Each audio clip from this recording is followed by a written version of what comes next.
Assalamualaikum warahmatullahi wabarakatuh. Berjumpa lagi dengan AF19 channel yang selalu menemani Bapak Ibu atau teman-teman semua dalam belajar baik P3K maupun CPNS.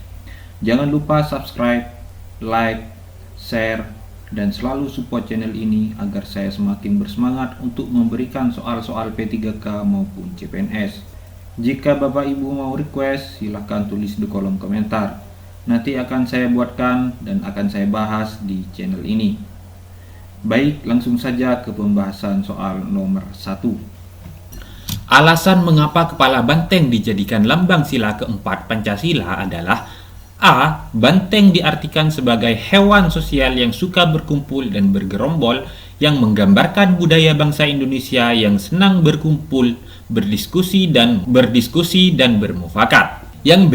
Banteng diartikan sebagai hewan kuat yang tahan terhadap serangan apapun.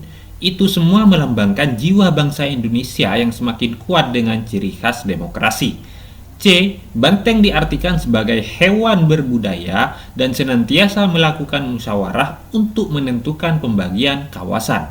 D. Banteng diartikan sebagai hewan-hewan berbudaya suka bergerombol agar lebih kuat, melambangkan Indonesia yang suka mementingkan persatuan dan kesatuan.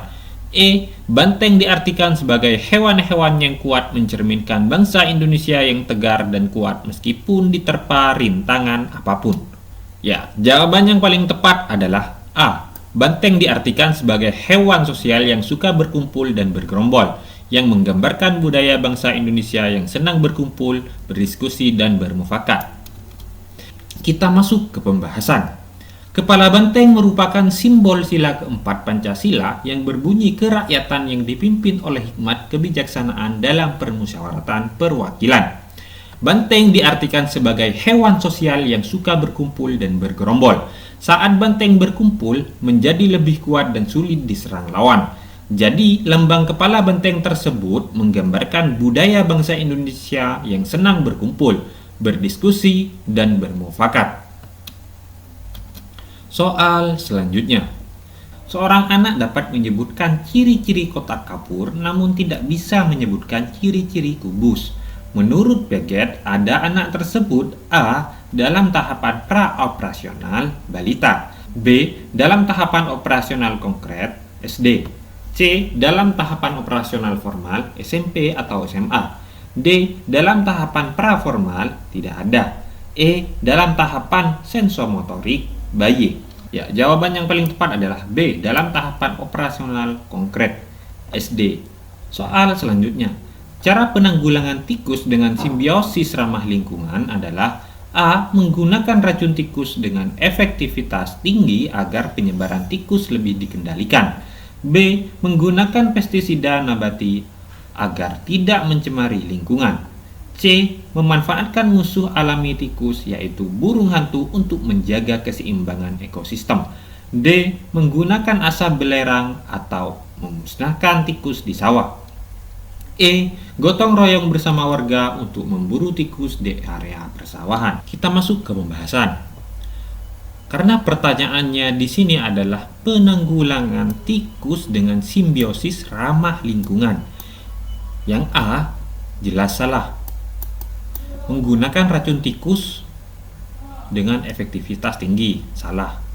Yang B menggunakan pestisida nabati, yang jelas salah. Yang C memanfaatkan musuh alami tikus yaitu burung hantu untuk menjaga keseimbangan ekosistem. Kita simpan dulu. Ini benar. Yang D menggunakan asap belerang untuk memusnahkan tikus di sawah. Salah. Yang E gotong royong bersama warga untuk membantu tikus di area persawahan. Ya, juga salah. Jadi jawaban yang paling tepat adalah yang C. Memanfaatkan musuh alami tikus yaitu burung hantu untuk menjaga keseimbangan ekosistem. Soal selanjutnya. Perhatikan sebagai berikut. 1. Perang Margarana. 2. Peristiwa Bendung Lautan Api. 3. Perlawanan rakyat Sulawesi. 4. Agresi militer 1. Jadi urutan peristiwa mempertahankan Indonesia setelah kemerdekaan adalah A. 213, B. 123, C. 214, D 342, dan E 421. Ya, jawaban yang paling tepat adalah C 214. Kita masuk ke pembahasan. Perang Margarana 20 November 1946, pertempuran ini dipimpin oleh Kepala Divisi Sunda Kecil Kolonel 1 Gusti Ngurah Rai. Peristiwa Bandung Lautan Api terjadi pada tanggal 23 Maret 1946. Masa perjuangan rakyat Sulawesi Selatan berlangsung pada tahun 1829 hingga tahun 1907. Serangan militer Belanda I adalah operasi militer Belanda di Jawa dan Sumatera terhadap Republik Indonesia yang dilaksanakan dari 21 Juli 1947 sampai 5 Agustus 1947. Soal selanjutnya. Bentang alam Indonesia terletak dilewati dua sirkum, yaitu sirkum Pasifik dan sirkum Mediterania, membawa pengaruh bagi Indonesia. A. Pegunungan vulkanik, B. Pegunungan tektonik, C. Mempengaruhi angin yang lain, D. Mempengaruhi udara malam, E. Tidak ada pengaruh apapun.